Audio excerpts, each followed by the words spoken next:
നമസ്കാരം. പ്രൈം ഡിബേറ്റിലേക്ക് സ്വാഗതം. 63 മണ്ഡലങ്ങളിൽ കോൺഗ്രസിന് 2026-ൽ സാധ്യതയുണ്ടെന്ന് വി.ഡി. സതീശൻ പാർട്ടിയിൽ പറഞ്ഞത് എതിർക്കപ്പെടാൻ കാരണമെന്ത്? സ്വന്തമായി സർവേ നടത്താൻ ആരു പറഞ്ഞു എന്ന എതിർ ചോദ്യം ഉണ്ടായതെങ്ങനെ? മൂന്നാം ഭരണം ലക്ഷ്യമിടുന്ന ഇടതുപക്ഷത്തെ താഴെയിറക്കാൻ ഇപ്പോഴേ കൈമെയ് മറന്ന് പ്രവർത്തിക്കണമെന്നറിഞ്ഞിട്ടും സതീശൻ ചെന്നിത്തല തർക്കം തീരാത്തതെന്തുകൊണ്ട്? സതീശന്റെ കടുംപിടുത്തവും ധാർഷ്ട്യവും എന്ന് എതിർചേരി. പാർട്ടിയെ വിജയത്തിലേക്ക് നയിക്കുന്ന പ്രതിപക്ഷ നേതാവ് പാർട്ടിയുടെ സാധ്യതകൾ ചൂണ്ടിക്കാണിക്കുമ്പോൾ എതിർപ്പെന്തിനെന്ന് സതീശൻ ക്യാമ്പ്. സുധാകരനെ മാറ്റിയേ തീരുവെന്ന് ഹൈക്കമാൻഡിനോട് സതീശൻ. നാണം കെടുത്തി ഇറക്കിവിട്ടാൽ മൗനിയായിരിക്കില്ലെന്ന് സുധാകരൻ. സതീശനെ മാരാമൺ കൺവെൻഷന് ക്ഷണിച്ചിട്ടില്ലെന്നു കൂടിയാകുമ്പോൾ സാമുദായിക സമവാക്യങ്ങൾ പാർട്ടിക്കും മുന്നണിക്കും അനുകൂലമാക്കുന്നത് താനാണെന്ന് തെളിയിക്കാൻ ചെന്നിത്തല.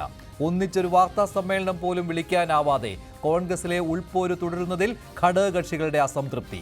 ജയിക്കാൻ നോക്കാതെ മുഖ്യമന്ത്രി ആരെന്നും സ്ഥാനാർത്ഥികൾ അവരവരുടെ നോമിനികൾ ആകണമെന്നുമുള്ള വാശി എന്ന് തീരും? പ്രൈം ഡിബേറ്റ് ചർച്ച ചെയ്യുന്നു.